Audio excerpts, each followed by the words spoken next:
এই মুসা নবী একদিন আল্লাহর কাছে জিগায়, মাওলা তোমার কাছে আমার একটা প্রশ্ন। আমার আল্লাহ ডাক দেয়া কই, মুসা তোমার কি প্রশ্ন? মুসা আলাইহিস সালাম ডাক দেয়া কই, আল্লাহ আমারে বানাইছো কালিমুল্লাহ, আমি হইলাম লা ইলাহা ইল্লাল্লাহু মুসা কালিমুল্লাহ, তোমার বন্ধুরে বানাইছো হাবিবুল্লাহ। আল্লাহ একটা জিনিস তোমার কাছে জানতে চাই, এ কালিমুল্লাহ আর হাবিবুল্লাহর মধ্যে পার্থক্যটা কি? সুবহানাল্লাহ। যে আমারে বানাইছো কালিমুল্লাহ মানে সরাসরি তোমার সাথে আমি কথা কই, যে কথা কোনে হলে মুসা এর নাম হয়েছে কালিমুল্লাহ। আর হাবিবুল্লাহ যে আল্লাহর একেবারে কাছের বন্ধু, বলেন সুবহানাল্লাহ। এখন এই দুইটার মধ্যে আল্লাহ পার্থক্য কি? তোমার বন্ধুরে ওই লকব দিলা, আমাকে এই লকব দিলা, এটার কারণ কি?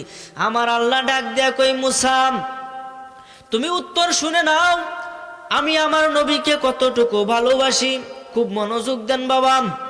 আল্লাহ ডাক দেয়া কই, মুসা তুমি হইলা কালিমুল্লাহ।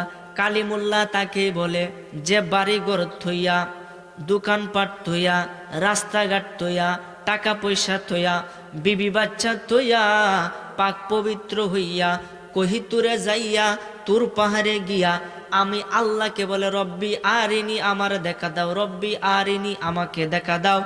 প্রতিবারে তার রব বলে লাং তারনি, আমাকে দেখতে পারবা না, আমাকে দেখতে পারবা না। ইনি হলো কালিমুল্লাহ। সুবহানাল্লাহ। যিনি নিজে পাগল আল্লাহকে দেখার জন্য, তিনি হলেন কালিমুল্লাহ। আর হাবিবুল্লাহ কি শোনো, হাবিবুল্লাহ আরামের বিছানার মধ্যে ঘুমায়া থাকে, আর হাবিবুল্লাহ রব স্বয়ং আল্লাহ জিব্রাইলের মাধ্যমে বুরাকে চড়িয়ে আল্লাহর বাড়িতে নিয়ে যায়।